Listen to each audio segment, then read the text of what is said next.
To the Minister. Minister, the changes you announced to employment insurance last week, they're making waves, as you know, right across the country, and especially in Atlantic Canada and Newfoundland and Labrador. One would assume they're going to involve considerable monitoring of the behavior of EI claimants. At the same time, your government is cutting in terms of staffing and budgets, the cuts that we've heard about now for weeks, for months, for both citizen-centered services and integrity and processing. My question is this: wouldn't any new monies be best spent on helping claimants as opposed to harassing claimants? In fact, that's exactly the goal of our EI reforms, is to help people find jobs within their skill range, within their geographic area, so especially in seasonal regions where they may be tougher to find those jobs.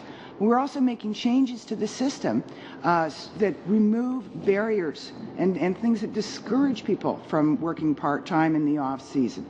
And it's because we want to make sure that Canadians have every opportunity to get connected with jobs that will make them and their families better off. We think that's a good idea. Right now, there exist within the system things that really do discourage people and are not, shall we say, conducive to improving the standard of living of those families. We're working to fix that.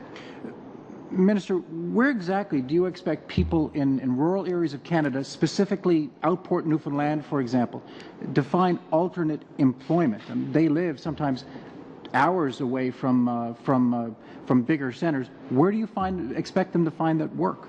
Well, Larry, and your time is just about up, but Minister, I'll let the Minister continue to answer that question. Well, we're quite aware of situations like that, and that's why each of these cases will be looked at on the basis of fairness and reasonableness, based on individual circumstances and local labour market conditions.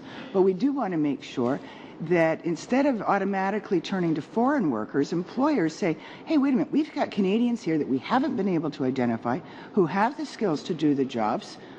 We want to make sure that those Canadians get connected with the potential employers wherever it's possible, as quickly as possible. If there are no jobs available locally within their skill range, those people will still have the same access to EI. Thank you, Minister. And then we'll move to the next round of 5 minutes. Ms. Leach, go ahead.